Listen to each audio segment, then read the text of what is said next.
about holistic, because this is a weekend on holistic sexuality, right? So it's in order to talk about holistic, because yesterday we just simply dived into sexuality. I'm going to try to be brief, because in many ways holistic is what we already are doing, but I want to give you this mental frame. Holistic is a key word for our existence as humans and for our reality on Earth. Is a word, a concept full of richness, and it has a tremendous transformational power.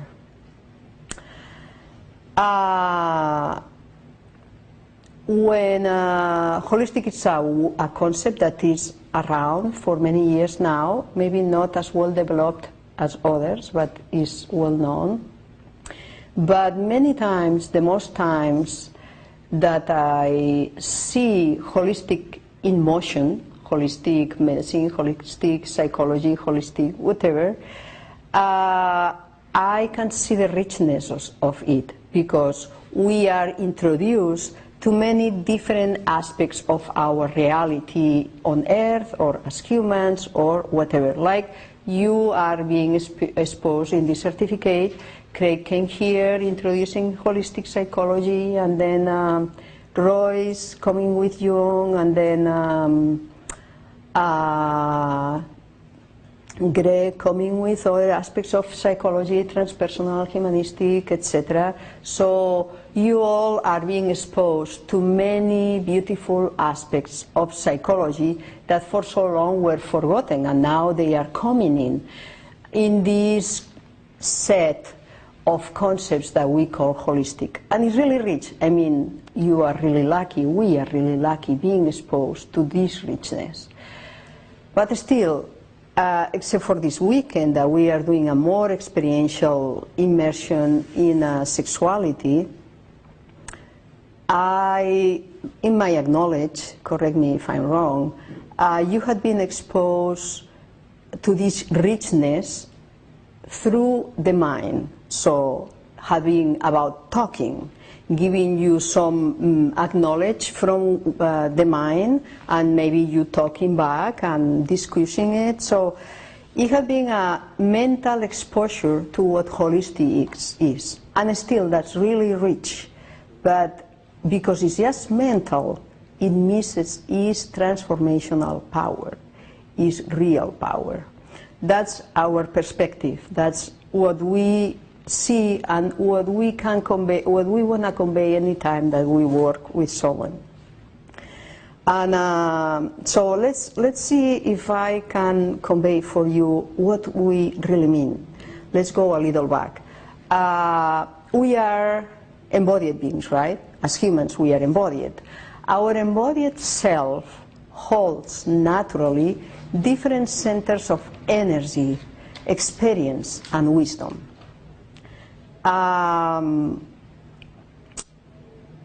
Well, you can look at those different centers in many different ways. I was saying yesterday that our approach is really simple, so we can really unfold it without too many mental or barriers of mental comprehension.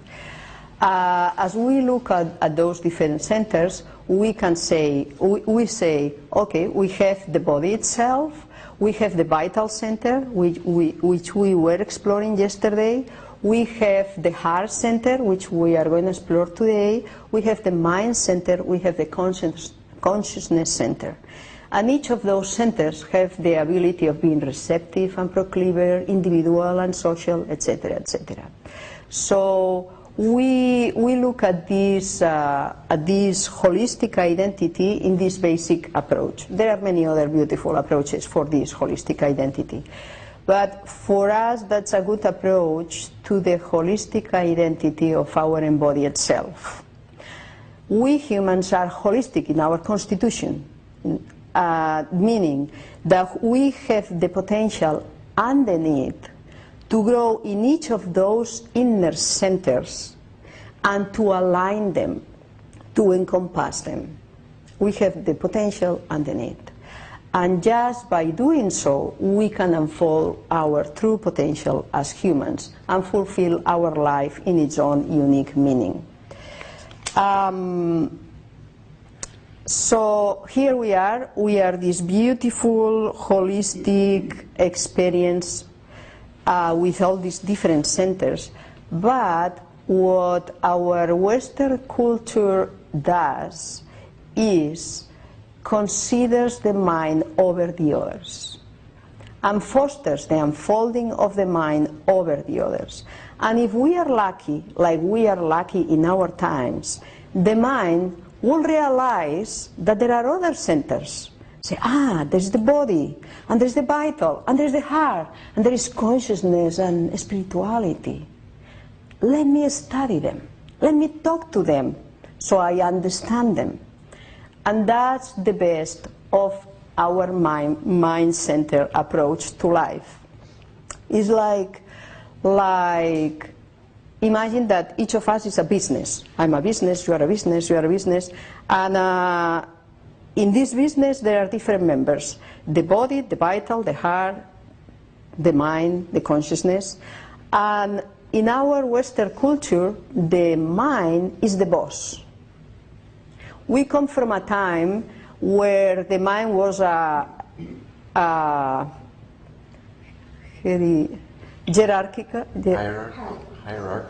hierarchical boss. He was on the top of a pyramid, right? And the other centers were the servants. And now we are breaking this because we feel that that's not fulfilling. And what does the mind is go and talk to each member and consider them in order to build up goals and strategies for the business. And that's really good, but still we are missing something. What we are proposing is, no, there is no boss in this business. Just build up a round table and sit the mind, the body, the heart, the vital, etc., sit them all together. Grow them in a way that they can sit together and share to set goals and share to set strategies. And sometimes the vital will have the lead for the business to be successful. And sometimes will be the mind, and sometimes will be the heart, and sometimes they all will become one, and that will be the boss for a while, the unity of them all. So that's our proposal, and that's possible in business, that's possible in education, that's needed in healing, that's needed in any area of our human life. Another metaphor is like there are different cultures around the world, right? That has different experiences of what life and death is, or what earth is, or what everything is. And we Westerners, normally what we do is or learn about those cultures through internet or books, or import folklore or different elements that we like from those cultures. But when a Westerner takes the time and the effort and the experience that to go there and ask for an initiation in this culture, so it really takes in what it is, this culture, and it gets enriched and transformed. Because if I go to this little village in Africa to get initiated in its culture, I will get transformed. If I learn about them in a book, my mind will have an opening, will be really great, but I will not get transformed. So that's what we miss by approaching our reality, inner and outer reality, just with our mind. And still we are in this cutting edge. I'm really happy because the mind is realizing that wholeness is there, this diversity of qualities to life, this diversity of cultural aspects within our own selves and around ourselves. The mind now wakes up and says, geez, it's so rich, what I was doing just focusing on these little aspects. But still I not do the quantum leap, saying, okay, if reality is, if the inner reality of my own embodied self is diverse in qualities and inner walls and cultures, how I can expect to understand them if I don't allow them to grow, if I don't become with them a whole, the whole of my own being? It's like this reality of the embodied self with these different centers of wisdom and experience is right here. You don't have to look for it, it's right here. But our psyche is attached to the mind. What we have to do is drop into this embodied self and allow for those different aspects to come into the psyche. So our psyche really becomes whole, really becomes holistic, not just mind-centered. So that's our proposal. When your psyche is really one with your embodied self, when your psyche becomes really holistic itself and is a co-processing and co-working of those different centers of wisdom, then is when you can approach holos beyond you. Then you will understand holos. You will get it. You will work aligned with it. It's like the tools of study and perception are going to shape the outcomes of your study. If you just use your mind to understand, your outcome is going to be a mental outcome. But if you get involved in your study with your heart and your body and your vital and your mind and everything you are, your outcome, the outcome of your study is going to be with wholeness, not just in its content, but in its quality. And while you are studying, you are going to get transformed. Holos is going to transform you for good, to unfold your own potential. So that's, I don't know if I can really clearly convey it in words, but that's what we are trying to do. And that will be in our school at Barcelona, which now is kind of in a standby.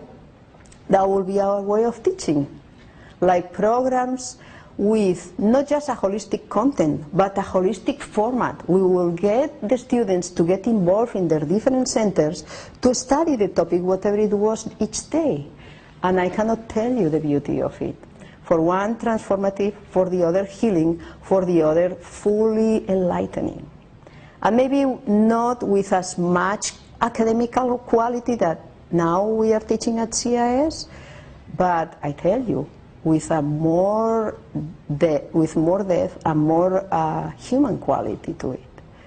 So that's what we are trying to convey whenever we teach in a school or in the academy or wherever. We have created this work that we call holistic transformation, that is holistic transformation, that is a way to get initiated in this inner culture of us. So you become it and you can bring it to your studies or your daily life or your healing process or your artistic desires or whatever. And then holistic sexuality is part of it, which is what we are doing here. And holistic sexuality focuses on, mobilizes and grows the vital energy and focuses on its role, the role of sexuality as life and as sex, in the unfolding of this holistic identity that we are. How that works, we could spend tons of days talking about it, but just experience speaks by itself. But we are embodied beings, and in our embodiment, we, maybe not in our psyche, but in our embodiment, we have these different centers of experience and wisdom, and our embodiment is created, generated, and regenerated constantly by our sexual energy as life and as sexuality. So it's sexuality itself that generates these different centers of experience and wisdom, and it's sexuality itself that keeps them alive and awake. Is sexuality itself the energy and the activity that has the power to bring the consciousness into these different centers of wisdom and experience? If you stop the flow of sexuality through your embodied self, those centers start to disappear, to shrink down, to shut down. And that's why we do that, because then the mind can keep the energy for itself and keep talking and keep being the center of it all. Maybe not wanting it, but believing that that's the way. So it's about getting restarted in the flow, continuous flow and continuous processes of transformation that happen because our sexuality is through that we reawaken those centers and can allow them to talk and can listen to them and can bring our awareness to them. So that's as simple as it is. That's why sexuality is the energy that we need to keep alive those different centers and try to reunite our psyche with them. Try to melt as one our psyche with our embodied self. But for that we have to keep alive those centers, right? So we need sexuality. And anyway, I hope I'm being clear because, okay, cool, thank you. And if we had more time, we could take more time to really bring back to life each of those centers and make them play together. We could devote more time to really witness how is sexuality the one that fosters this inner holistic way of being. And we could take more time to approach any topic we liked it, even holistic psychology itself, under this approach. Like, okay, let's invite all those centers to study holistic psychology, to study about life, to study about death, to study about whatever it is, life on earth or pairs or whatever. But we don't have that much time, even not with 3 weekends, as Laura says. Our programs at Spain were a few years, but with 9-month cycles, so that's why we could do that.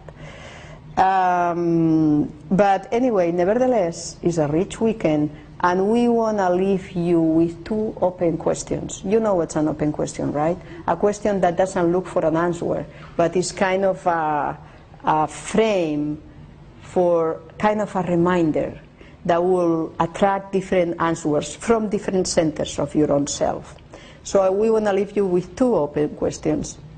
Let's say you believe what we say, which is sexuality is the force that we need for keeping alive our holistic identity. Let's say you believe that.